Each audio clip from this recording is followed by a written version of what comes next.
Hi everyone, welcome to Touch to Click. In this video, we'll explain how to turn on Android setting to use the internet during a call and help you stay connected while talking. Now let's get started. Method 1, Step 1, open the Settings app on your Android phone from the home screen or the app drawer. Step 2, tap on SIM cards and mobile networks. Step 3, look for dual 4G or VoLTE and toggle it on. Step 4, if your phone uses more than one SIM, make sure this option is enabled for each SIM card, so internet access stays active during calls on any SIM.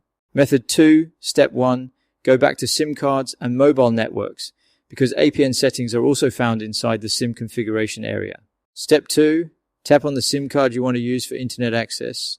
This ensures the changes apply to the correct network provider. Step 3, tap on access point names, which controls how your phone connects to mobile data services.